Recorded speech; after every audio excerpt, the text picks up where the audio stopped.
إن هذا القرآن يهدي للتي هي أقوم ويبشر المؤمنين الذين يعملون الصالحات أن لهم أجرا كبيرا. بسم الله الرحمن الرحيم. نحمده ونصلي ونسلم على رسوله الكريم وأشهد أن لا إله إلا الله وحده لا شريك له وأشهد أن محمدا عبده ورسوله أما بعد. آج ہماری یہ کلاس گزشتہ ترتیب کے اعتبار سے تفسیر کی 38 نمبر کلاس ہے، جس میں آج ہم انشاءاللہ تعالی سورۃ التوبہ کی آیت نمبر 111 سے شروع کریں گے۔ اللہ سے دعا ہے کہ اللہ تعالی ہمیں سننے، سمجھنے اور عمل کرنے کی توفیق عطا فرمائے۔ سورۃ التوبہ جس سورت کا ہم نے آغاز کیا ہوا ہے، اس سورت کے شروع میں مشرکین اور کافروں کو اعلان کر کے بتا دیا گیا تھا کہ مسجد حرام سے اب تمہارا کوئی تعلق نہیں ہے، اور اسی طرح اس صورت میں قتال اور جہاد کے بہت واضح احکامات دیے گئے۔ اس صورت کے اندر آگے چل کے اللہ کے نبی صلی اللہ علیہ وسلم کے ساتھ حضرت ابوبکر صدیق رضی اللہ تعالیٰ عنہ کا تذکرہ بھی ہوا۔ اسی طرح اس صورت میں گزشتہ سبق میں یا اس سے پچھلے 2-3 سبقوں میں یہ بھی ہم نے جانا تھا کہ زکوٰۃ کے مصارف کیا ہیں، اور غزوہ تبوک اور منافقین پہ کافی تفصیل کے ساتھ اللہ تعالیٰ نے اس صورت میں تبصرہ فرمایا ہے کہ جو لوگ اللہ کے راستے میں غزوہ تبوک میں نہیں گئے تھے، اور ان میں منافقین اکثر تھے جنہوں نے بلا وجہ کے عذر بنائے اللہ کے نبی صلی اللہ علیہ وسلم کے جانے سے پہلے۔ اسی طرح جب اللہ کے نبی صلی اللہ علیہ وسلم تبوک سے واپس آئے تو طرح طرح کے عذر بیان کیے۔ اللہ تعالیٰ نے اپنے نبی صلی اللہ علیہ وسلم سے فرمایا کہ ان سے کہہ دیجئے اللہ تعالیٰ دیکھ رہا ہے، اور اللہ تعالیٰ یہ بھی دیکھنا چاہتا ہے کہ تم کیا اعمال کرتے ہو۔ اور گزشتہ آیات میں ہم نے اس بات کو سورۃ التوبہ کی آیت نمبر 100 سے ہم نے اس بات کو پوری طرح تفصیل کے ساتھ جانا کہ السابقون الاولون من المہاجرین والانصار والذین اتبعوہم بإحسان رضی اللہ عنہم ورضوا عنہ۔ مہاجرین اور انصار اور سابقین الاولین اور ان کے پیچھے چلنے والے، یہ سب وہ لوگ ہیں کہ اللہ ان سے راضی ہو گیا اور وہ اللہ سے راضی ہو گئے۔ اسی طرح مسجد ضرار کے بارے میں جانا کہ ایک مسجد بنائی گئی تھی جس کو نبی صلی اللہ علیہ وسلم نے گرانے کا حکم دیا تھا۔ اعوذ باللہ من الشیطان الرجیم، بسم اللہ الرحمن الرحیم۔ ان اللہ اشتری من المؤمنین انفسهم واموالهم بان لهم الجنہ۔ اللہ تعالیٰ نے منافقوں کے تذکرہ کرنے کے بعد اب اللہ تعالیٰ نے ایمان والوں کے بارے میں فرمایا، ان اللہ، بے شک اللہ تعالیٰ نے، اشتری من المؤمنین انفسهم واموالهم بان لهم الجنہ، کہ بے شک اللہ تعالیٰ نے ایمان والے مومن لوگوں سے اشترا، خرید لیا ہے اللہ تعالیٰ نے ایمان والوں سے، اور یہ اللہ تعالیٰ کی طرف سے تشریفاً ہے، اللہ تعالیٰ کی طرف سے کسی چیز کو مرتبہ دینے کے لیے اور مقام دینے کے لیے اللہ تعالیٰ نے فرمایا کہ بے شک اللہ تعالیٰ نے اشترا، خرید لیا ہے ایمان والوں سے، انفسہم، ان کے اپنے آپ کو، یعنی ان کی جانوں کو، واموالہم، اور ان کے مال کو، اس کے بدلے کہ بِأَنَّ لَهُمُ الْجَنَّةِ، کہ بے شک یقیناً ان کے لیے جنت ہے۔ اور یہ اللہ تعالیٰ کی طرف سے تشریفاً ہے، یعنی مرتبے کی بلندی کے لیے ہے، مرتبہ بلند کرنے کے لیے ہے۔ ان الفاظ سے بیان کرنا کہ اللہ تعالیٰ نے ایمان والوں سے خرید لیا ہے، پرچیز کر لیا ہے ان کے مال اور ان کی جان کو، کہ یہ مال اور جان اللہ کے راستے میں لگائیں گے، اور اللہ تعالیٰ اس مال اور جان کے بدلے انہیں جنت عطا فرمائے گا۔ یعنی اللہ تعالیٰ گویا کہ یہ بات اس انداز سے اس لیے بتایا ہے کہ تاکہ یہ پختہ اور پکی بات ہو جائے کہ جس میں کوئی شک نہ ہو، بے ان لہم الجنہ، کہ بے شک یقیناً ان کے لیے جنت ہے، کہ جیسے کہ خرید و فروخت میں پکی بات ہو جاتی ہے کہ جب خریدنے والے کو وہ چیز دینا لازم ہو جاتا ہے قیمت وصول کرنے کے بعد، تو اللہ تعالیٰ نے اپنی طرف سے اس بات کو پختہ کرنے کے لیے انداز یہ فرمایا کہ بے شک اللہ تعالیٰ نے اشترا من المؤمنین انفسہم و اموالہم، اللہ نے ان کے جان اور مال کو خرید لیا، بدلے میں جنت عطا فرمائی۔ اور وجہ یہ ہے یقاتلون فی سبیل اللہ، کہ وہ اللہ کے راستے میں قتال کرتے ہیں، فیقتلون ویقتلون، کہ وہ کافروں کو قتل بھی کرتے ہیں اور وہ خود بھی قتل ہوتے ہیں۔ ایمان والوں سے اللہ تعالیٰ نے انہیں جنت یقیناً عطا فرمائی، اس وجہ سے کہ وہ اللہ کے راستے میں قتال کرتے ہیں، قتل بھی کرتے ہیں اور خود شہید بھی ہوتے ہیں۔ وعدن علیہ حقا، اللہ تعالیٰ کا وعدہ یقیناً پکا ہوتا ہے، لیکن اللہ نے اس وعدے کو مزید پختہ کرنے کے لیے فرمایا کہ وعدن علیہ حقا، یہ اللہ تعالیٰ کا وعدہ ایسا ہے کہ جو برحق ہے، یقیناً سچا ہے، فی التوراۃ والانجیل والقرآن، کہ اللہ تعالیٰ کا یہ وعدہ تورات میں بھی کیا گیا ہے، انجیل میں بھی کیا گیا ہے، اور ایسے ہی قرآن میں بھی کیا گیا ہے۔ تورات بھی اللہ تعالیٰ سے آسمان سے نازل کردہ کتاب ہے، انجیل بھی نازل کردہ آسمان سے کتاب ہے، اور قرآن بھی آسمان سے نازل کردہ کتاب ہے۔ ان تینوں کتابوں میں اللہ تعالیٰ کا یہ وعدہ یقیناً برحق ہے کہ ایمان والوں سے جو اللہ کے راستے میں قتال کرتے ہیں، جس میں وہ خود بھی شہید ہوتے ہیں اور کافروں کو بھی وہ مارتے ہیں، اللہ کا وعدہ ہے کہ ان کے لیے جنت ہے۔ وَمَنْ أَوْفَى بِعَهْدِهِ مِنَ اللَّهِ، اور کون ہو سکتا ہے اپنے وعدے کو پورا کرنے والا، اللہ سے بڑھ کر کون ہے جو اپنے وعدے کو پورا کر سکتا ہے؟ یقیناً اللہ تعالیٰ ہی وعدہ پورا کرنے والا ہے۔ وَمَنْ أَوْفَى فَاسْتَبْشِرُوا بِبَيْعِكُمُ الَّذِي بَایَعْتُمْ بِهِ، پس خوشی حاصل کرو، خوشخبری حاصل کرو اپنی اس بیع اور اپنی اس خرید و فروخت کے ساتھ جو تم نے خرید و فروخت بیع مبایعہ یعنی معاملہ کیا ہے۔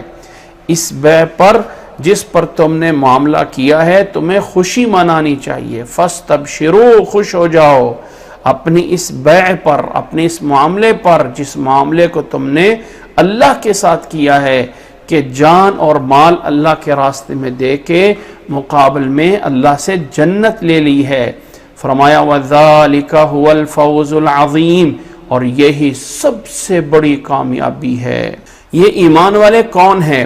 التائبون، العابدون، الحامدون، السائحون، الراکعون،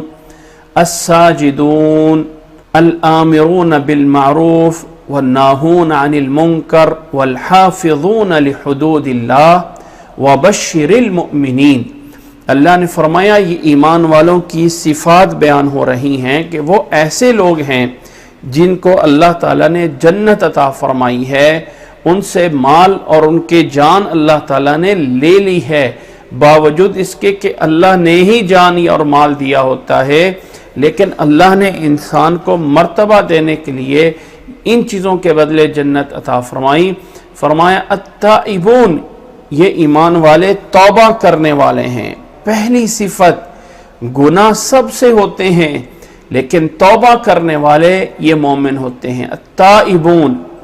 العابدون، عبادت کرنے والے، الحامدون، اللہ کی حمد بیان کرنے والے، اور ایسے ہی السائحون۔ السائحون کے دو معنی کیے گئے ہیں، ایک روزہ رکھنا بھی اس کا معنی کیا گیا ہے اللہ کے راستے میں سفر کرنے والے، دنیا کی سیر و سیاحت کھیل تماشا اور کود کے لیے نہیں، بلکہ اللہ تعالیٰ کے راستے میں نکلنے والے، اللہ کے لیے سفر کرنے والے، راہ حق میں سفر کرنے والے، الراکعون اللہ کے آگے رکوع کرنے والے، الساجدون اللہ کے آگے سجدہ کرنے والے، الآمرون بالمعروف اچھائی کا حکم دینے والے، والناہون عن المنکر اور برائی سے منع کرنے والے، والحافظون لحدود اللہ اور اللہ تعالیٰ کی حدود یعنی اللہ تعالیٰ کے احکامات، یہ حلال ہے، یہ حرام ہے، یہ جائز ہے، یہ جائز نہیں ہے، اس اللہ تعالیٰ کی حد کی حفاظت کرنے والے، یہ ہیں وہ سارے کے سارے ایمان والے جن سے اللہ تعالیٰ کے پیچھے وعدہ ہے وَبَشِّرِ الْمُؤْمِنِينَ اور خوشخبری دیجئے ایمان والوں کو، ایمان والوں کو خوشخبری دے دیں کہ اللہ تعالیٰ کا وعدہ ہے ان کے ساتھ۔ یہ سارا کا سارا وعدہ ان لوگوں سے ہے جو ایمان والے ہیں، اور ایمان والوں سے وعدہ اللہ تعالیٰ کا جنت کا ہے کہ جنت ملنی ہے ایمان والوں کو۔ اور آگے ایمان والوں کی صفات اللہ نے بیان فرمائی کہ جن ایمان والوں کو اللہ تعالیٰ نے جنت عطا فرمائی ہے وہ توبہ کرتے ہیں، وہ عبادت کرتے ہیں، وہ اللہ کی حمد و ثنا کرتے ہیں، وہ اللہ کے راستے میں سفر کر کے جہاد کرتے ہیں، یا اللہ کے لیے وہ روزہ رکھنے والے ہوتے ہیں۔ اسی طرح فرمایا الراکعون الساجدون رکوع کرنے والے، سجدہ کرنے والے یعنی رب کے آگے جھکنے والے، نماز پڑھنے والے ہوتے ہیں، اور ایسی نیک کاموں کا آرڈر اور حکم دینے والے کہ دوسرے لوگوں کو بھی اچھے راستے پہ لے کے آتے ہیں اور برائی سے روکتے ہیں، اور خود اللہ تعالیٰ کی حدود یعنی اللہ تعالیٰ کے احکامات کی حفاظت کرتے ہیں، انہیں توڑتے نہیں ہیں۔ وَبَشِّرِ الْمُؤْمِنِينَ اور خوشخبری ہے ایمان والوں کے لیے۔ ما كان للنبي والذين آمنوا أن يستغفروا للمشركين ولو كانوا أولي قربى من بعد ما تبين لهم أنهم أصحاب الجحيم۔ فرمایا ما كان للنبي نہیں ہے کسی نبی کے لائق، نہیں ہے کسی نبی کو کے لیے یہ بات صحیح یا جائز، والذین آمنوا اور ایمان والوں کے لیے، ایمان والوں کے لیے بھی اور کسی بھی پیغمبر کے لیے نبی کے لیے جائز نہیں ہے کہ ان یستغفروا للمشرکین کہ وہ مشرکین کے لیے استغفار کریں، اللہ تعالیٰ سے معافی مانگے، یہ جائز نہیں ہے کسی بھی ایمان والے کے لیے بھی اور کسی نبی کے لیے بھی جائز نہیں ہے ان یستغفروا للمشرکین ولو کانوا اولی قربا اگرچہ وہ قریبی رشتہ دار ہی کیوں نہ ہو۔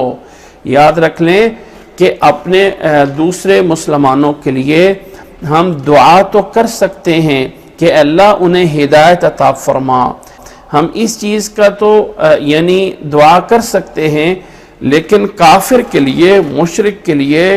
استغفار یا توبہ کی دعا کرنا یہ جائز نہیں ہے۔ اگرچہ فرمایا ولو کانوا اولی قربا اگرچہ وہ رشتہ دار ہی کیوں نہ ہو،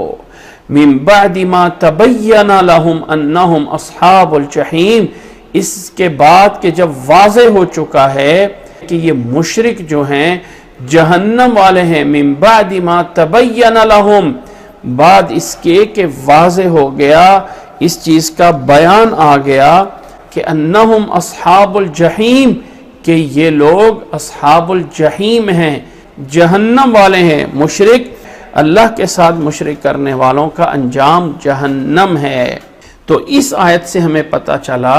کسی بھی ایمان والے کے لیے بھی یہ جائز نہیں، کسی بھی نبی کے لیے بھی جائز نہیں ہے کہ وہ استغفار کرے مشرک لوگوں کے لیے، اگرچہ وہ قریبی ہی لوگ کیوں نہ ہو، بعد اس کے کہ جب واضح ہو گیا کہ وہ اصحاب الجحیم ہیں۔ بعض مفسرین نے اس آیت کو اس حدیث کے ضمن میں بیان فرمایا ہے کہ اللہ کے نبی صلی اللہ علیہ وسلم کی بڑی خواہش تھی کہ ابو طالب مسلمان ہو جائیں۔ آخری وقت میں بھی نبی صلی اللہ علیہ وسلم ان کے پاس تشریف لے گئے اور ان کے پاس دوسرے مشرکین بیٹھے تھے، تو اللہ کے نبی صلی اللہ علیہ وسلم نے اپنے چاچے ابو طالب سے کہا کہ آپ میرے کان میں پڑھ دیجئے لا الہ الا اللہ، میں اللہ کے ہاں آپ کی گواہی دوں گا۔ لیکن دوسرے لوگوں نے اس بات پہ ابھارا اور ملامت کی کہ کیا آخری وقت میں اپنے آباء و اجداد کے دین کو چھوڑ جاؤ گے؟ تو اس موقع پہ آخری الفاظ میں بھی ابو طالب مسلمان نہ ہوئے۔ اللہ کے نبی صلی اللہ علیہ وسلم کو بہت زیادہ جو ہے وہ شاق ہوا، بہت زیادہ غم ہوا، اور پھر دل چاہا کہ اپنے چاچا کے لیے استغفار کریں، تو اللہ تعالیٰ نے اپنے نبی صلی اللہ علیہ وسلم کو منع فرما دیا تھا۔ اور اسی بارے میں سورۃ القصص کی وہ آیات بھی نازل ہوئی تھیں جس میں اللہ تعالیٰ نے فرمایا تھا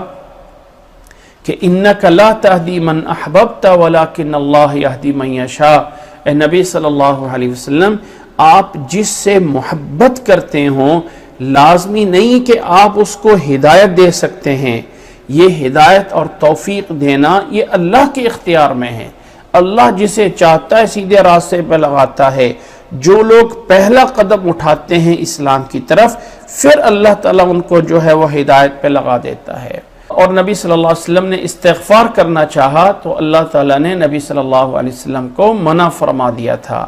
آگے ابراہیم علیہ السلام کے بارے میں فرمایا کہ وَمَا كَانَ اسْتِغْفَارُ إِبْرَاهِيمَ لِأَبِيهِ إِلَّا عَن مَّوْعِدَةٍ وَعَدَهَا إِيَّاهُ۔ وَمَا كَانَ اسْتِغْفَارُ، اور نہیں تھا استغفار، معافی مانگنا ابراہیم علیہ السلام کا اپنے والد کے لیے، اپنے والد کے لیے جو انہوں نے استغفار کرتے رہے تھے، إِلَّا عَن مَّوْعِدَةٍ، مگر ایک موعدہ، ایک وقت مقرر کے لیے تھا، وعدها إياه، جو ان سے ایک وقت مقرر کیا گیا تھا، فلما تبین له انه عدو للہ، جب ان کے لیے واضح ہو گیا تھا کہ وہ اللہ کے دشمن ہیں، اللہ تعالیٰ کے مخالف ہیں، تبرأ منہ، ابراہیم علیہ السلام ان سے بری ہو گئے تھے۔ ان ابراہیم لأواہ حلیم، بے شک ابراہیم علیہ السلام بڑے ہی نرم دل والے اور بردبار تھے۔ آیت میں اللہ تعالیٰ نے فرمایا کہ اے محمد صلی اللہ علیہ وسلم اور اے ایمان والو، مشرکین کے لیے استغفار کرنا جائز نہیں ہے، اگرچہ قریبی رشتہ داری کیوں نہ ہو۔ اور ابراہیم علیہ السلام نے جو اپنے والد کے لیے استغفار کیا تھا وہ ایک مقرر وقت کے لیے تھا۔ فلما تبین لہ انہ عدو للہ، جب انہیں پتہ چل گیا تھا، واضح ہو گیا تھا کہ وہ اللہ کے دشمن ہیں، ابراہیم علیہ السلام ان سے بری ہو گئے تھے، یعنی ان سے علیحدگی کا اعلان کر دیا۔ ان ابراہیم، بے شک ابراہیم علیہ السلام بڑے بردبار تھے، بڑے ہی نرم دل تھے۔ لیکن ہم اپنی زبان اردو میں ان دونوں کے معنی کو لفظوں میں الگ کرنے کے لیے اواہ ان کا معنی کرتے ہیں نرم دل والے، اور حلیم ان کا معنی کرتے ہیں بردباری کرنے والے، اور بردباری کرنے والے اچھا اخلاق کرنے والے کے معنی میں آتا ہے، شفقت کرنے والے کے معنی میں آتا ہے۔ اواہن آہوزاری کرنا اور گر گرانا اس معنی میں بھی آتا ہے۔ بے شک ابراہیم علیہ السلام بہت زیادہ جو ہے نرم دل تھے، بہت زیادہ بردبار تھے، اسی لیے انہوں نے اپنے والد کے لیے بھی استغفار کیا تھا۔ اور پھر آگے اللہ نے فرمایا وَمَا كَانَ اللَّهُ لِيُضِلَّ قَوْمًا بَعْدَ إِذْ هَدَاهُمْ حَتَّى يُبَيِّنَ لَهُم مَّا يَتَّقُونَ إِنَّ اللَّهَ بِكُلِّ شَيْءٍ عَلِيمٌ۔ اللہ تعالیٰ کسی قوم کو، اللہ تعالیٰ ایسا نہیں کرتا ہے کہ کسی قوم کو ہدایت کے بعد انہیں گمراہ کر دے۔ وَمَا كَانَ اللَّهُ لِيُضِلَّ قَوْمًا بَعْدَ إِذْ هَدَاهُمْ، ہدایت کے بعد اللہ تعالیٰ انہیں گمراہ کر دے، اللہ تعالیٰ ایسا نہیں کرتا ہے۔ حتی یبین لہم ما یتقون، یہاں تک کہ اللہ تعالیٰ واضح کر دے، بالکل صاف صاف ان کے لیے بتا دے کہ کیا ان کے لیے صحیح ہے۔ یبین لہم ما یتقون، جب تک کہ اللہ ان کے لیے بیان نہ کر دے۔ ان اللہ بکل شیء علیم، بے شک اللہ تعالیٰ ہر چیز کو جاننے والا ہے۔ اس آیت کے بارے میں یہ بات بتائی جاتی ہے کہ اللہ کے نبی صلی اللہ علیہ وسلم پہ جب یہ پچھلی آیات نازل ہوئیں کہ مشرک کے لیے مغفرت کی دعا نہیں کر سکتے، تو کچھ صحابہ، کچھ لوگ جو اپنے قریبیوں کے لیے استغفار کی دعا کرتے رہے تھے، انہوں نے سمجھا کہ پتہ نہیں ہم نے تو بہت بڑی گمراہی کر لی ہے،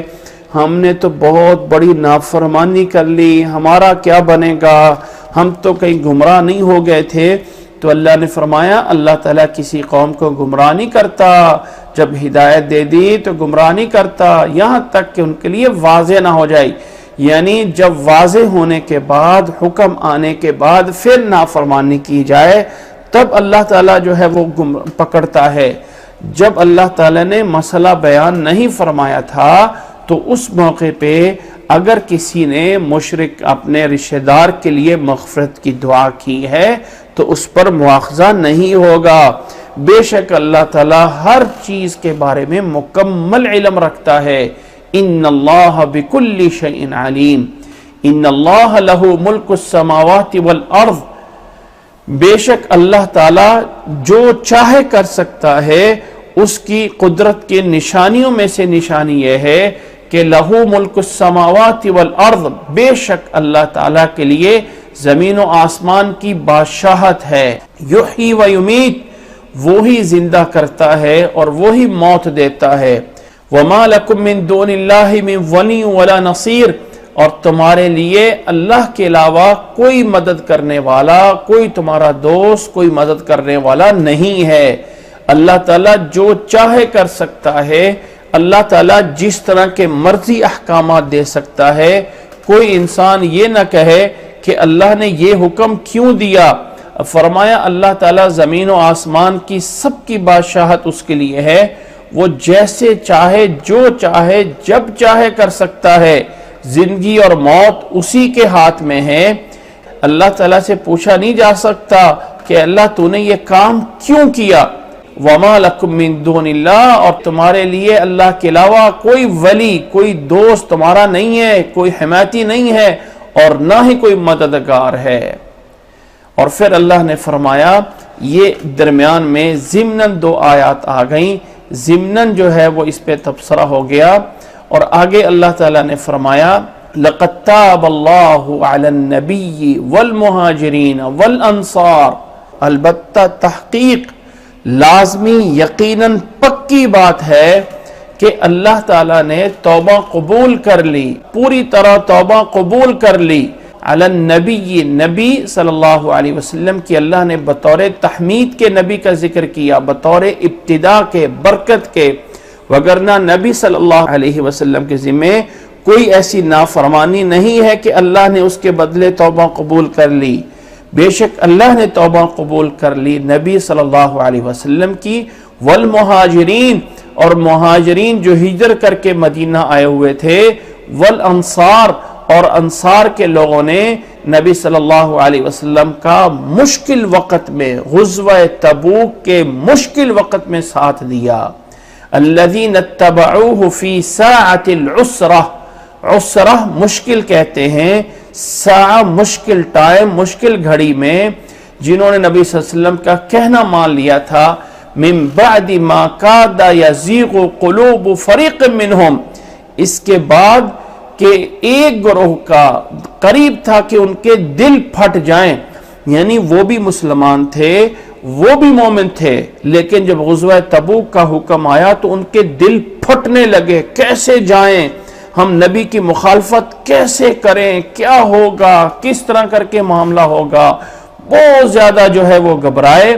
اللہ تعالیٰ نے فرمایا، اللہ نے اپنے نبی صلی اللہ علیہ وسلم پہ رجوع فرمایا، مہاجرین کی توبہ قبول فرمائی، انصار کی بھی، جنہوں نے مشکل وقت میں غزوہ تبوک میں اللہ کے نبی صلی اللہ علیہ وسلم کی بات پہ لبیک کہا۔ من بعد ما کاد یزیغ قلوب فریق منہم، بعد اس کے کہ ایک فریق کا دل جو ہے وہ پھٹنے والا تھا، اللہ نے ان کی توبہ بھی قبول کر لی۔ اللہ نے انہ بہم رؤوف الرحیم، بے شک اللہ تعالیٰ سب پہ شفقت کرنے والا ہے، اللہ تعالیٰ ہی رحم کرنے والا ہے اور اللہ تعالیٰ ہی شفقت کرنے والا ہے۔ اللہ نے اس موقع پہ جو بھی کمی کوتاہی ہوئی تھوڑی سی، جو جا رہے تھے، جو شروع میں تھوڑے سے گھبرائے اور پھر جو ہے وہ اللہ کے نبی صلی اللہ علیہ وسلم کے کہنے پہ غزوہ تبوک پہ نکل پڑے، اللہ نے سب کی توبہ قبول فرما لی تھی۔ اور اللہ تعالیٰ نے اس کے بعد اس میں مہاجرین، انصار اور جو شروع میں ڈر گئے تھے بعد میں نکل گئے، سب لوگوں کے بارے میں اللہ نے فرمایا کہ اللہ نے توبہ قبول کر لی۔ اور یاد رکھ لے کہ اللہ تعالیٰ جب کسی کی توبہ قبول کر لیتا ہے، توبہ انسان کر لیتا ہے، التائب من الذنب کمن لا ذنب لہ، جو انسان توبہ کر لیتا ہے وہ ایسے ہی ہے جیسے اس نے کوئی گناہ کیا ہی نہیں ہے، جیسے اس کے ذمے کوئی گناہ ہے ہی نہیں ہے۔ تو وہ لوگ جو شروع سے میں کچھ تذبذب میں ہوئے، کچھ تھوڑے سے اشکال میں ہوئے اور فوراً نبی صلی اللہ علیہ وسلم کے پیچھے چل دیے، ان تمام لوگ،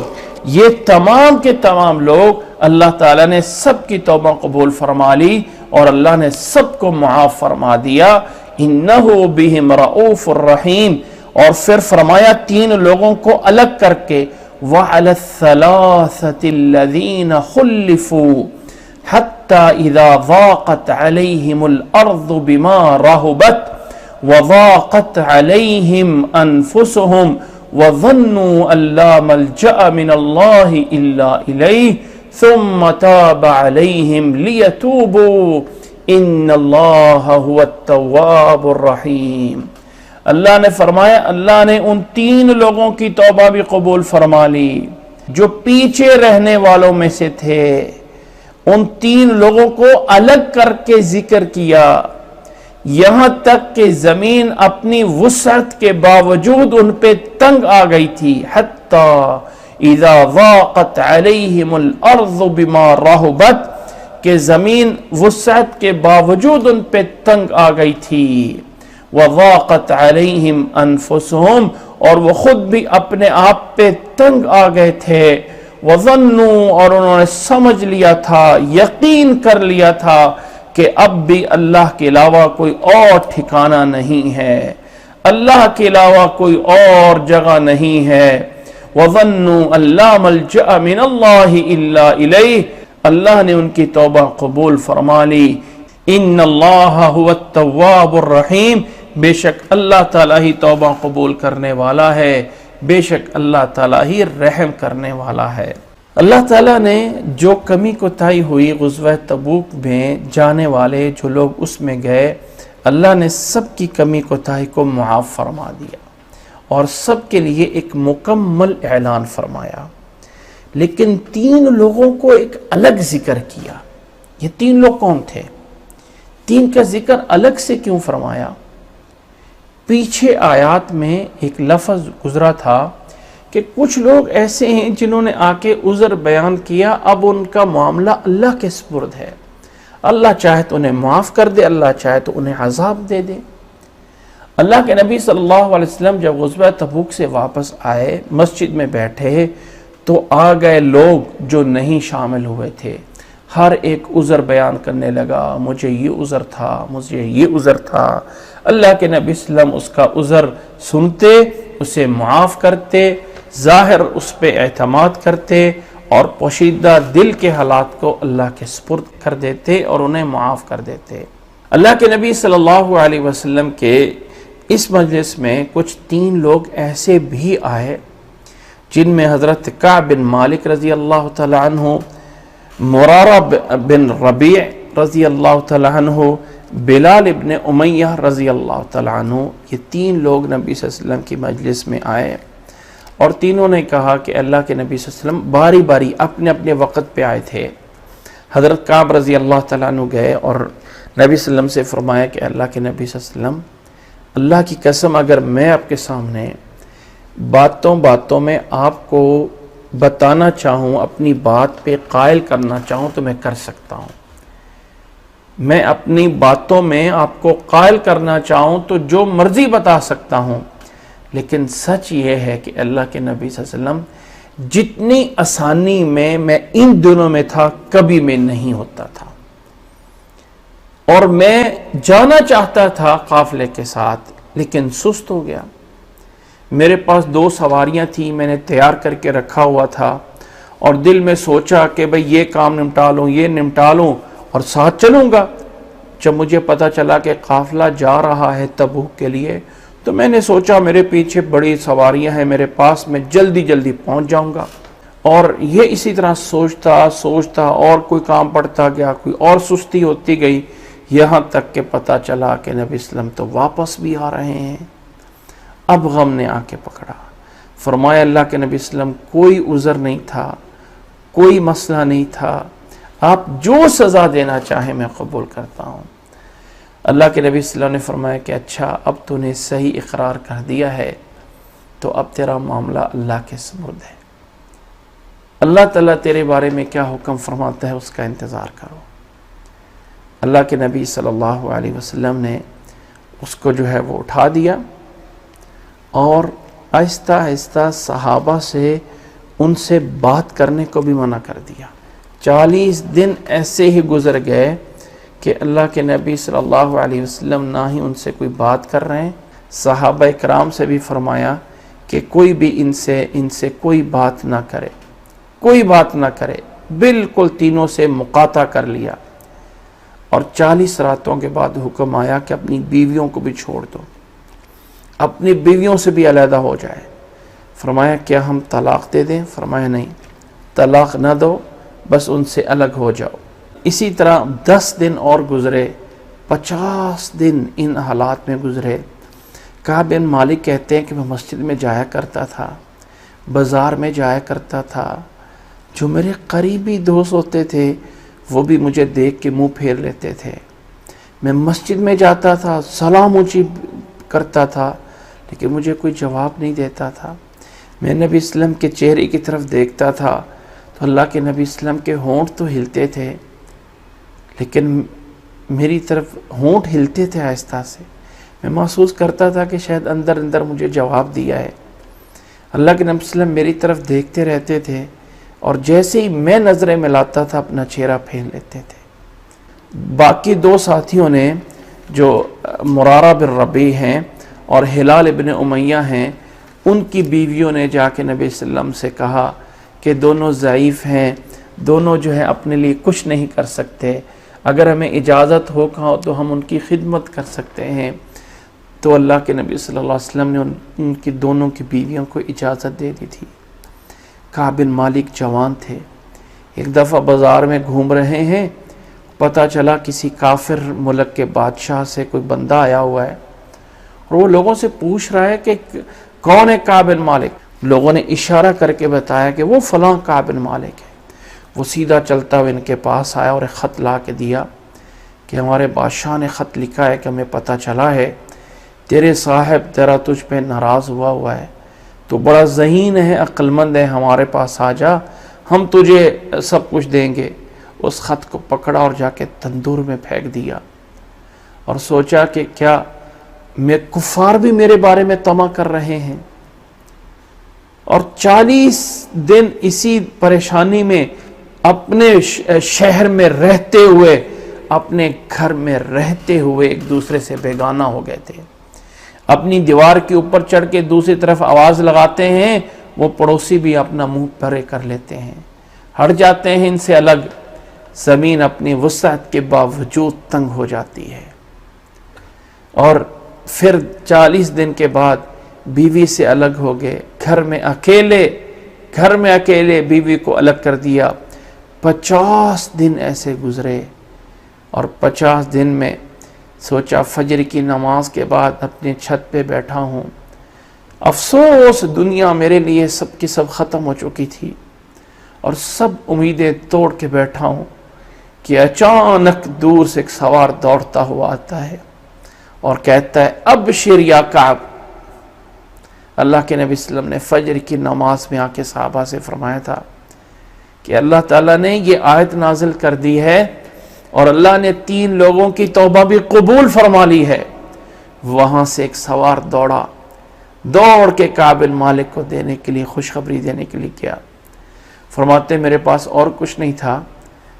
گلے میں اتری ہوئی قمیص اتار کے اس کو دے دی کہ تم مجھے خوشخبری دینے کے لیے آیا ہے، توبہ قبول کر لی۔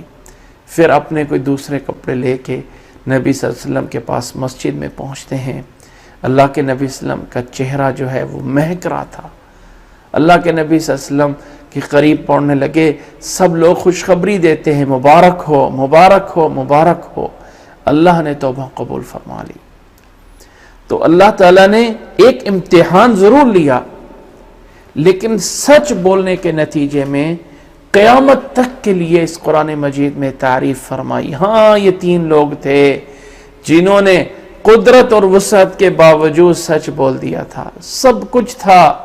بول سکتے تھے جھوٹ، اپنی جان چھڑا سکتے تھے دوسروں کی طرح، لیکن سچ بولا۔ اللہ تعالیٰ نے امتحان ضرور لیا لیکن توبہ قبول فرما لی۔ اور اس واقعے کے بعد اللہ نے فرمایا، یا ایھا الذین آمنوا اتقوا اللہ، اے ایمان والو اللہ سے ڈر جاؤ، وکونوا مع الصادقین، سچ بولنے والوں کے ساتھ ہو جاؤ۔ اور اس کو ایک پیچھے واقعے کے ساتھ اٹیچ کیا اور جوڑا کہ یہ 3 لوگ تمہارے سامنے موجود ہیں، سچ بولا تو قیامت تک اللہ تعالیٰ نے تعریف فرمائی ہے۔ ما كان لأهل المدينة ومن حولهم من الأعراب أن يتخلفوا عن رسول الله۔ ما كان لأهل المدينة، نہیں تھا مدینہ والوں کے لیے۔ اب پورے مسائل اور پورے تبصرہ کرنے کے بعد اب اللہ تعالیٰ نے ایک جرنل اور ایک عام بات کی اور فرمایا، ما كان لأهل المدینہ، اہل مدینہ کے لیے یہ لائق نہیں تھا، یا مدینہ کے ارد گرد جو اعراب رہتے تھے، ومن حولہم من الاعراب، اور جو ارد گرد اعراب بادیہ نشین بدو تھے، ان سب کے لیے لائق نہیں تھا ان یتخلفوا عن رسول اللہ، کہ یہ اللہ کے رسول سے پیچھے ہو جائیں، کہ اللہ کے رسول سے پیچھے ہٹ جائیں، یہ ان کے لیے صحیح نہیں تھا، یہ ان کے لیے لائق نہیں تھا۔ ولا يرغبوا بانفسهم عن نفسه، اور نہ یہ کہ اپنی جان کو ان کی جان سے عزیز سمجھیں۔ ولا يرغبوا، ترجیح دے اپنے آپ کو، عن نفسه، اس نبی کی جان سے۔ ولا يرغبوا بانفسهم عن نفسه، یرغبوا مانا ترجیح دینا، بانفسهم اپنی جانوں کو، عن نفسه نبی کی جان سے۔ یہ لائق نہیں تھا مدینہ والوں کے لیے کہ پیچھے رہیں اللہ کے رسول سے اور اپنی جان کو نبی صلی اللہ علیہ وسلم کی جان پہ ترجیح دیں، اس لیے کہ ذالک بانہم لا یصیبہم ظمأ ولا نصب ولا مخمصۃ فی سبیل اللہ ولا یطعون موطئا یغیظ الکفار ولا ینالون من عدو نیلا الا کتب لہم بہ عمل صالح۔ اس لیے تھا کہ جو بھی نیک عمل کر رہے تھے اللہ اس کے بدلے انہیں اجر دے رہا تھا۔ اہل مدینہ کے لیے لائق نہیں تھا کہ وہ نبی سے پیچھے رہیں، اور نہ ہی اعراب کے لیے،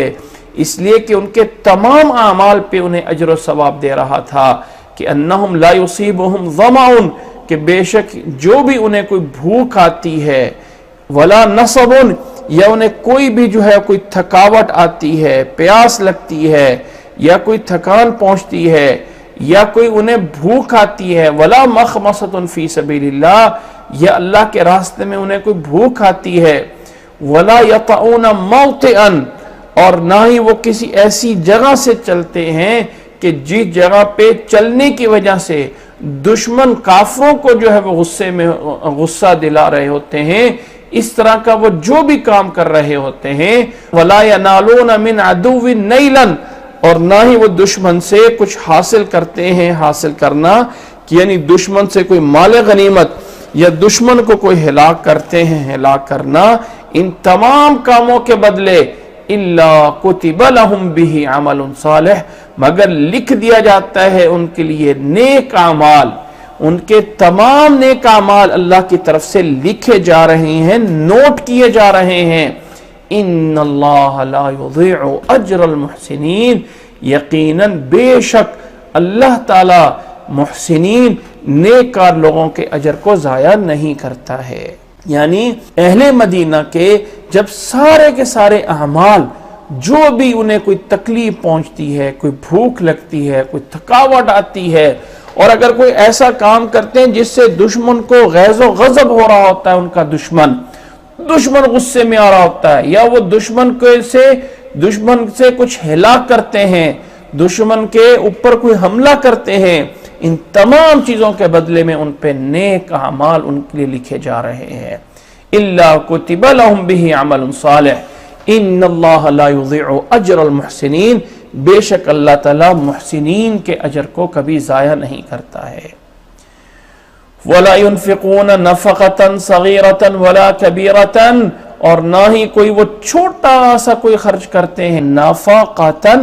صغيرة ولا كبيرة، اور نہ ہی وہ کوئی چھوٹا یا کوئی بڑا خرچ کرتے ہیں، ولا يقطعون واديا، اور وہ نہیں گزرتے کسی بھی وادی سے، الا مگر کتب لہم، یہ سب کچھ ان کے لیے نیک اعمال میں لکھا جا رہا ہے۔ کوئی تھوڑی سی چیز بھی اللہ کے راستے میں خرچ کی ہے، کوئی بڑی چیز اللہ کے راستے میں دی ہے، کوئی تھوڑا سا اللہ کے راستے میں کسی ایک وادی کو بھی چل کے گزرے ہیں، تو فرمایا ہے سب کچھ ان کے لیے نیک اعمال لکھے جا رہے ہیں۔ لیجزیہم اللہ احسن ما کانوا یعملون، کہ اللہ تعالیٰ ان کے اعمال کا اچھا بدلہ انہیں دے، لیجزیہم اللہ، کہ اللہ انہیں بدلہ عطا فرمائے، اللہ تعالیٰ انہیں بدلہ دینے والا ہے ان کے تمام اچھے اعمال کا۔ احسن ما کانوا یعملون، وہ بہت اچھے اعمال جو وہ کر رہے تھے، اللہ تعالیٰ ان کے اجر ان کو دینے والا ہے۔ اللہ تعالیٰ کے ہاں ان کے اجر کوئی ضائع نہیں ہوں گے، اللہ ان کے اجر پورے کے پورے دینے والا ہے۔ اہل مدینہ کے لیے لائق نہیں تھا کہ وہ اللہ کے رسول سے پیچھے ہٹیں، اس لیے کہ ان کی ساری تکلیفوں کے بدلے نیک اعمال لکھے جا رہے ہیں، ان کے ہر خرچ کرنے، چھوٹے اور بڑے خرچ کرنے اور سفر کرنے کے بدلے نیک اعمال لکھے جا رہے ہیں، اور اللہ تعالیٰ ان کے اچھے اعمال کا اچھے انداز سے بدلہ دے گا۔ اس لیے پیچھے نہیں رہنا چاہیے، ہر ایک عمل کے بدلے میں تو اللہ تعالیٰ کی طرف سے درجات مل رہے تھے۔ وَمَا كَانَ الْمُؤْمِنُونَ لِيَنْفِرُوا كَافَّةً فَلَوْلَا نَفَرَ مِنْ كُلِّ فِرْقَةٍ مِّنْهُمْ طَائِفَةٌ لِيَتَفَقَّهُوا فِي الدِّينِ وَلِيُنذِرُوا قَوْمَهُمْ إِذَا رَجَعُوا إِلَيْهِمْ لَعَلَّهُمْ يَحْذَرُونَ۔ اب یہاں پہ اس آیت کے دو معنی ہیں۔ ایک معنی یہ ہے کہ وَمَا كَانَ الْمُؤْمِنُونَ، نہیں ہے لائق ایمان والوں کے لیے کہ وہ سب نکلیں، لِيَنْفِرُوا كَافَّةً، کہ سب کے سب نکل کے جائیں۔ اصل میں اس غزوے کے بعد کہیں یہ سمجھ لیا کہ اب آئندہ سے جتنی بھی جنگیں ہوں گی ان میں سب کو نکلنا پڑے گا، کوئی پیچھے نہ رہے گا، سب کے لیے جانا پڑے گا۔ تو اللہ تعالیٰ نے اس آیت میں فرمایا کہ ہر غزوے میں ایسا نہیں ہوتا، ہر جگہ پہ حالات ایسے نہیں ہوتا، ایسا نہیں ہے کہ سارے کے سارے ایمان والے ہر جگہ پہ سب نکل کے جائیں گے۔ لیکن ایسا کیوں نہیں ہے؟ فَلَوْلَا نَفَرَ مِن كُلِّ فِرْقَةٍ مِّنْهُمْ طَائِفَةٌ، کہ ایک جماعت جو ہے اس میں سے کیوں نہیں نکل کے جائے؟ ایک جماعت کا نکل کے جانا ضرور ہے۔ لِيَتَفَقَّهُوا فِي الدِّينِ وَلِيُنذِرُوا قَوْمَهُمْ، تاکہ وہ دین کو سمجھیں، اپنی قوم کو ڈرائیں جب واپس لوٹیں، الیہم لعلہم یحذرون، تاکہ سب جو ہے وہ ڈرتے رہے۔ یعنی ایک گروہ نکل کے اللہ کے راستے میں جائے، سب کا جانا کوئی لازم اور ضروری نہیں ہوگا۔ اس کا ایک معنی تو یہ کیا گیا ہے پیچھے آیات کے سیاق و سباق میں۔ دوسرا معنی بھی یہی ہے، لیکن اس میں انداز تھوڑا سا مختلف ہے، کہ اللہ تعالیٰ اس آیت میں بتانا چاہتا ہے کہ اے ایمان والو، تم میں سے ایک جماعت کا وقف ہونا اللہ کے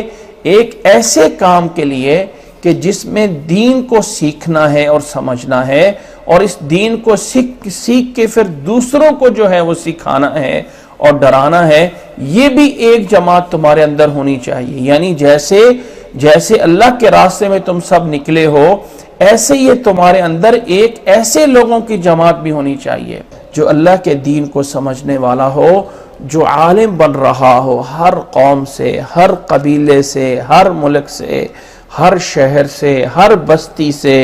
ہر ٹاؤن سے کچھ لوگوں کا نکلنا اور اللہ کے دین کو سمجھنا یہ لازم ہے۔ اللہ تعالیٰ کے احکامات کو وہ سمجھیں، لِيَتَفَقَّهُوا فِي الدِّينِ، کہ دین کو سمجھیں، وَلِيُنذِرُوا قَوْمَهُمْ إِذَا رَجَعُوا إِلَيْهِمْ، تاکہ وہ واپس آ کے اپنے کورس پورا کر کے عالم بن کے دوسرے پیچھے والے لوگوں کو اللہ کے احکامات بتا کے انہیں ڈرائیں، تاکہ یہ پیچھے والے لوگ بھی بچ سکیں اللہ تعالیٰ کی نافرمانیوں سے۔ تو اللہ تعالیٰ یہاں بتانا چاہتا ہے کہ جیسے اللہ کے راستے میں تم سب نکلے ہو، اسی طرح تم سب کا جانا تو لازم نہیں ہے، لیکن تم میں سے کچھ لوگوں کا دین کے لیے وقف ہونا، دین کے لیے مختص ہو جانا یہ لازم اور ضروری ہے۔ آج یاد رکھ لیں، آج جس دور میں اور آپ جا رہے ہیں، اس دور میں جو ہمارے اندر برائیاں پیدا ہو رہی ہیں، نافرمانیاں پیدا ہو رہی ہیں، ان کی ایک وجہ یہ بھی ہے کہ علماء کم ہوتے جا رہے ہیں، دین کو سمجھنے والے کم ہوتے جا رہے ہیں۔ ہم اپنے بیٹوں کو انجینئر، ڈاکٹر، پائلٹ، پتہ نہیں کیا کیا بنانے کے خواب تو سوچتے ہیں، لیکن اپنے بچوں کو عالم بنانا نہیں چاہتے ہیں۔ ان کو دین کا عالم وہ بن گئے تو کیا کریں گے، ان کا مستقبل کیا ہوگا، کہاں سے کھائیں گے، کیا وہ پئیں گے، کہاں سے لے کے آئیں گے۔ علماء نہ جانے کتنے دنیا سے جا رہے ہیں، لیکن ان کی جگہ لینے والا نہیں آتا۔ ایک ڈاکٹر فوت ہوتا ہے تو اس کی جگہ پہ کسی دوسرے ڈاکٹر کو رکھنے کا اعلان کیا جاتا ہے۔ جہاں 2 لوگ رکھنے ہوتے ہیں تو 2000 CVs، 2000 کے پیپر آ جاتے ہیں کہ 2 ڈاکٹر رکھنے ہیں۔ لیکن افسوس ہے کہ ایک عالم فوت ہوتا ہے، لیکن اس کی جگہ لینے والا کوئی ملتا ہی نہیں ہے کہ جو اس کی جگہ پوری کر سکے۔ اس لیے اللہ نے فرمایا ہے، اے ایمان والو، اپنے اندر، اپنے قبیلے میں، اپنے خاندان میں، اپنے گروہ میں سب کو نہیں تو کچھ لوگوں کو عالم بناؤ، تاکہ وہ دین کے مسائل بتا سکیں اور جان سکیں۔ اللہ کے نبی صلی اللہ علیہ وسلم نے قیامت کی نشانیوں میں سے نشانی بتائی ہے کہ علم اٹھ جائے گا۔ پوچھا گیا کہ علم کیسے جائے گا؟ فرمایا ان اللہ یقبض العلم بقبض العلماء، کہ اللہ تعالیٰ علم کو اٹھاتا ہے علماء کو اٹھانے کے ساتھ۔ علماء اٹھ جائیں گے، پیچھے جاہل بچ جائیں گے، اور جاہل جو ہے وہ فتوے دیں گے اور وہ خود بھی گمراہ ہوں گے اور دوسروں کو بھی گمراہ کریں گے۔ یا ایھا الذین آمنوا، اب اللہ تعالیٰ کا ایک عام احکامات آ رہے ہیں۔ فرمایا یا ایھا الذین آمنوا، اے ایمان والو، قاتلوا الذین یلونکم من الکفار، اے ایمان والو قتال کرو ان کافروں کے ساتھ جو تمہارے قریب رہتے ہیں، یعنی یہاں سے شروع کرو، قریب سے، پھر اس سے آگے، پھر اس سے آگے، پھر اس سے آگے۔ ایمان جو ایک طریقہ ہے، جو ایک انداز ہے اسلام کے اندر قتال اور جہاد کا، تو سب سے پہلے قریبی سے شروع ہوتا ہے، جو قریب جن کی سرحد ہے وہاں سے شروع ہو کے آگے سے آگے جایا جاتا ہے۔ فرمایا قاتل الذین یلونکم من الکفار، جو تمہارے پاس تمہارے ارد گرد موجود ہیں ان سے کرو۔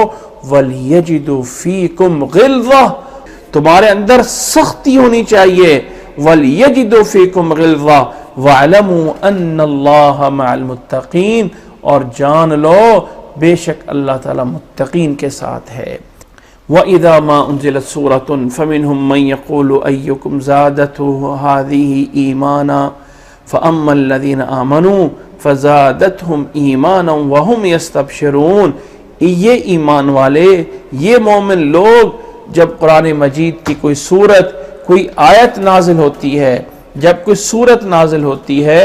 جب کوئی آیت نازل ہوتی ہے، وَإِذَا مَا أُنزِلَتْ سُورَةٌ، کوئی بھی سورت، ما یہاں ایک عموم کے لیے ہے، کوئی بھی سورت نازل ہوتی ہے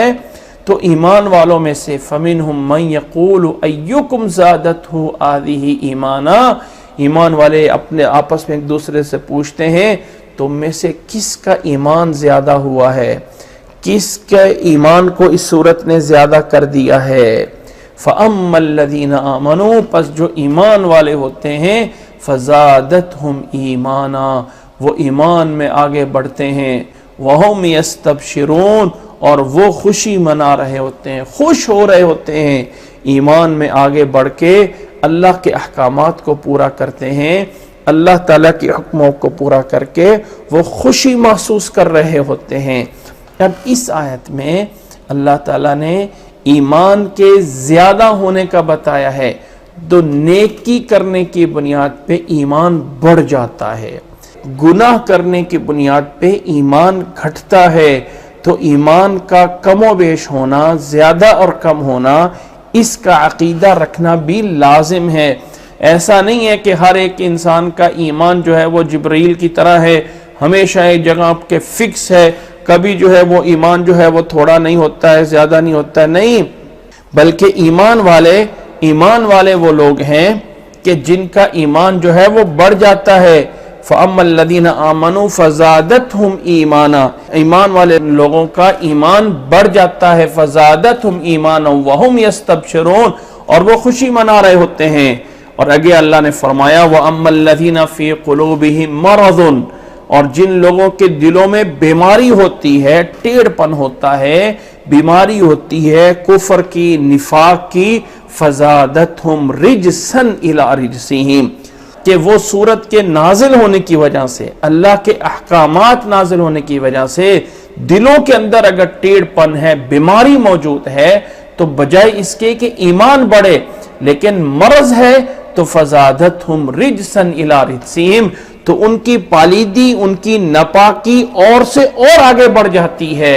وماتوا وہم کافرون، اور ان کو موت اس حال میں آتی ہے کہ وہ کفر پہ ہوتے ہیں۔ یاد رکھ لیں کہ عربی کا محاورہ یہ پہلے بھی بتایا گیا تھا کہ تعرف الاشیاء بازدادیہا، چیز کو اس کے اپوزٹ سے پہچانا جاتا ہے۔ اور اللہ تعالیٰ قرآن مجید میں جہاں ایمان والوں کا ذکر کرتا ہے تو ساتھ ہی ان منافقوں کا ذکر کرتا ہے کہ یہ ایمان والے نہیں ہیں، اور پھر جب ایمان والوں کا تذکرہ ہوتا ہے تو ساتھ ہی ان کافروں کا یا منافقین کا تذکرہ کر دیا جاتا ہے کہ ایمان والے ان کی طرح کے نہیں ہیں۔ تو یہاں پہ اللہ تعالیٰ نے فرمایا کہ قرآن مجید کی کوئی بھی جب صورت ہوتی ہے، نازل ہوتی ہے، تو ایمان والوں کا ایمان بڑھ جاتا ہے، اور جن کے دلوں میں ٹیڑھ پن ہوتا ہے، جن کے دلوں میں نجاست ہوتی ہے، وہ اپنی اسی نجاست میں آگے بڑھتے ہیں اور کفر کی حالت میں فوت ہوتے ہیں۔ اولو یروا انہم یفتنون فی کل عام مرۃ او مرتین، کیا یہ منافق دیکھتے نہیں ہیں کہ ہر سال انہیں ایک بار یا دو بار آزمایا جاتا ہے، یعنی ہر سال انہیں ایک بار یا دو بار کوئی نہ کوئی ان کے بارے میں آیتیں نازل ہو جاتی ہیں اور ان کی حقیقت سامنے آ جاتی ہے، ان کافروں کی، منافقوں کی، ایک دو دفعہ ان کی شرارتوں کی بنیاد پہ کوئی نہ کوئی آیات، احکامات نازل ہی ہوتے رہتے ہیں۔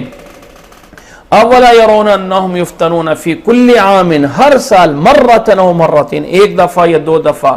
ثم لا یتوبون، پھر اس کے باوجود بھی یہ توبہ نہیں کرتے ہیں، ولا ہم یذکرون، اور نہ ہی وہ اس سے نصیحت پکڑتے ہیں۔ اور جب کوئی صورت نازل ہوتی ہے تو ان کی کیفیت کیا ہوتی؟ ایک دوسرے کی طرف نظریں اٹھا کے دیکھتے ہیں، کیا ہمیں کوئی دیکھ تو نہیں رہا؟ اور جب کی صورت نازل ہوتی ہے، نظر بعضهم الی بعض، ایک دوسرے کی طرف دیکھتے ہیں، جن کے دلوں میں بیماری ہوتی ہے، ایک نظر بعضهم الی بعض، اور سمجھتے ہیں هل یراکم من احد، کہیں تمہیں کوئی دیکھ تو نہیں رہا؟ جب نہیں دیکھ رہا ہوتا ہے، ثم انصرفوا، پھر جاتے ہیں، اٹھ جاتے ہیں۔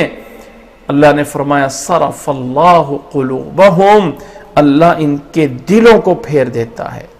اللہ ان کے دلوں کو پھیر دیتا ہے، بِأَنَّهُمْ قَوْمٌ لَا يَفْقَهُونَ، کہ یہ ایسے لوگ ہیں جو سمجھنا نہیں چاہتے ہیں، تو اب اللہ تعالیٰ ان کے دلوں سے سمجھنے کو، اس سمجھ کو ہی چھین لیتا ہے۔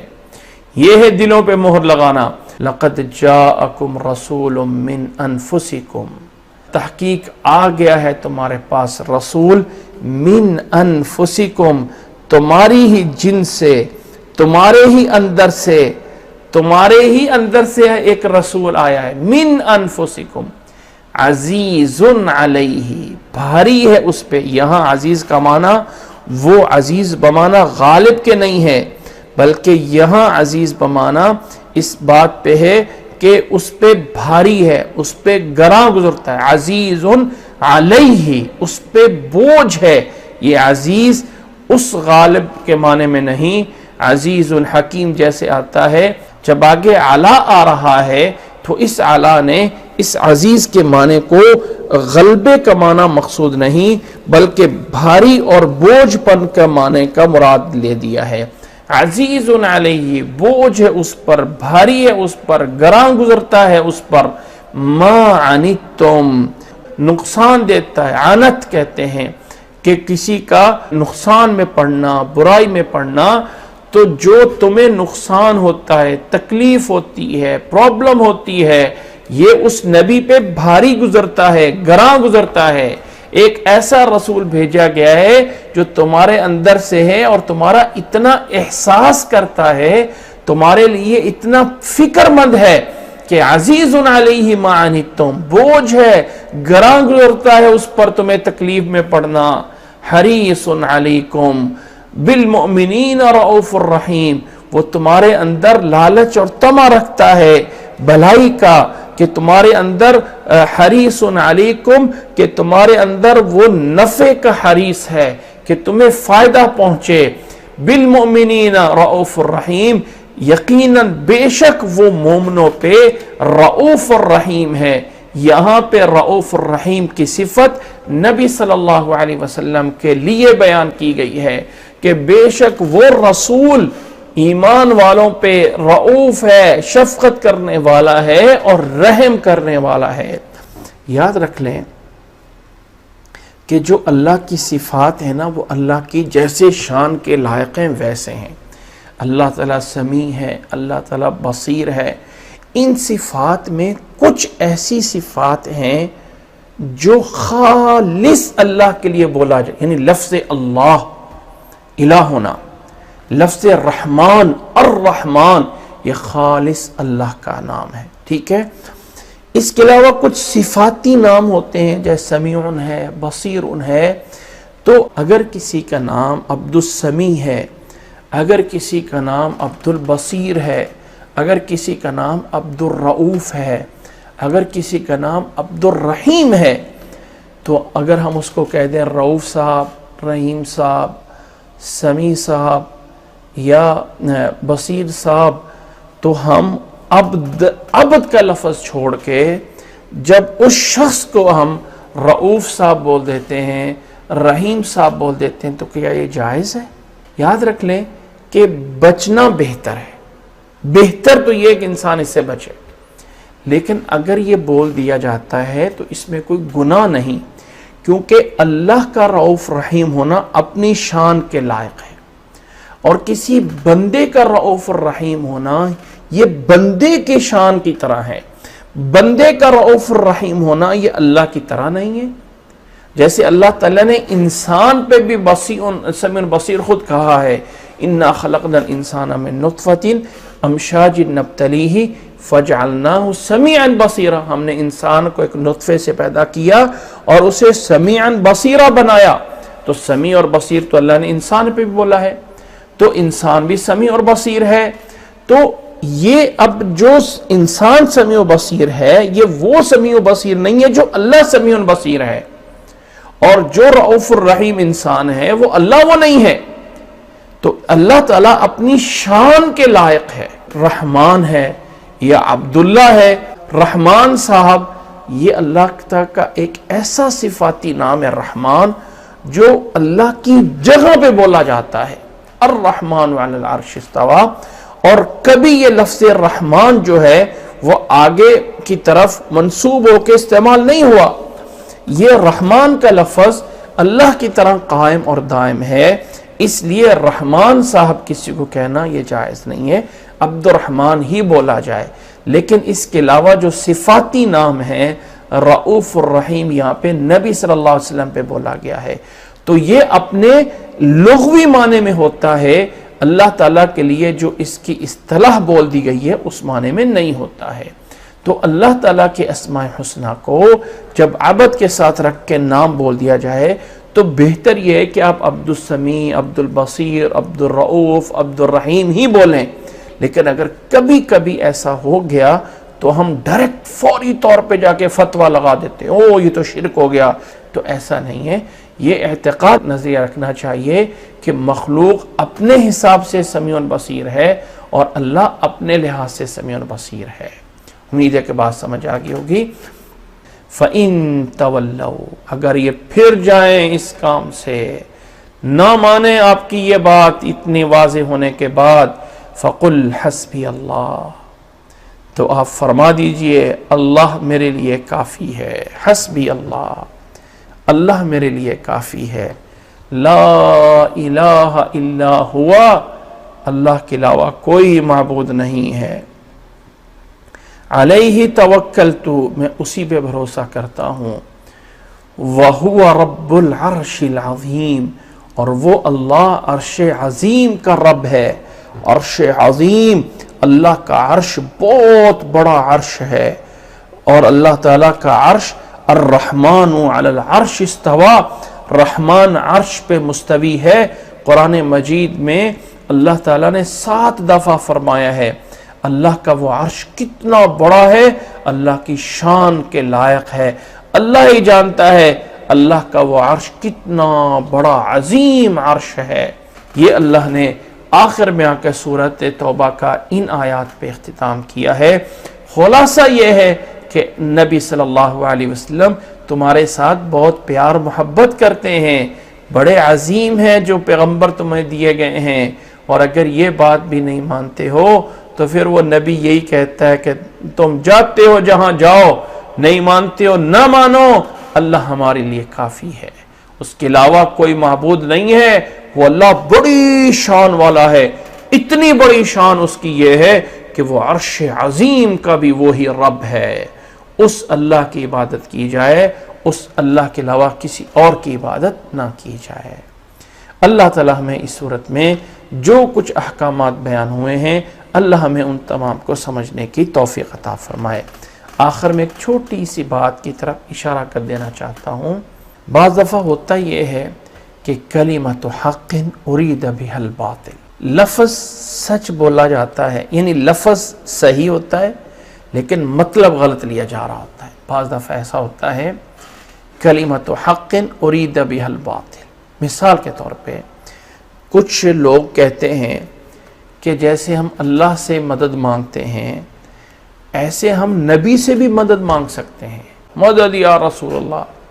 جب ان کو دلائل دی جاتی ہے، کہا ہے قل حسبی اللہ، اللہ کافی ہے ہر چیز میں، کارساز میں، تو وہ کہتے ہیں یہ والا لفظ اللہ نے صرف اپنے نبی کو کہا تھا کہ اے نبی تو کہہ دے حسبی اللہ، اللہ میرے لیے کافی ہے، ہمارے لیے اللہ کافی نہیں ہے، وہ اللہ نبی کے لیے کافی تھا، نعوذ باللہ من ذالک۔ اور بعض پمفلٹ جو ہے وہ چھپائے ہوتے ہیں اور آیت صرف اتنی لکھی ہوتی قل حسبی اللہ، قل حسبی اللہ، اور نیچے بڑا کر کے جو ہے وہ ہائی لائٹ کر کے لکھا ہوتا ہے آپ فرما دیجئے میرے لیے اللہ کافی ہے۔ اب بظاہر بات تو صحیح ہے میرے اللہ کافی ہے، لیکن وہ پیچھے وہ مقصد لینا چاہتے ہیں کہ یہ تو نبی صلی اللہ علیہ وسلم کے لیے اللہ کافی تھا، باقیوں کے لیے تو اللہ کافی نہیں ہے، جبکہ ایسا نہیں ہے، اللہ ہر ایک کے لیے کافی ہے۔ یہ جو خطاب قرآن مجید میں اللہ کے نبی صلی اللہ علیہ وسلم کو ہے وہ ہر انسان کو بھی وہی خطاب ہے۔ فرمایا حسبی اللہ، اللہ کافی ہے، وہی کارساز ہے، اس کے علاوہ کوئی معبود نہیں ہے، اسی پہ توکل کرتے ہیں اور وہی عرش عظیم کا رب ہے۔ اللہ ہمیں سمجھنے کی، اللہ ہمیں عمل کرنے کی توفیق عطا فرمائے۔ یہاں آ کے سورۃ توبہ پوری ہوتی ہے اور اس کے بعد سورۃ یونس ہے۔ اللہ ہمیں سمجھنے کی اور عمل کرنے کی توفیق عطا فرمائے۔ جزاکم اللہ احسن الجزاء، وآخر دعوانا ان الحمد للہ رب العالمین۔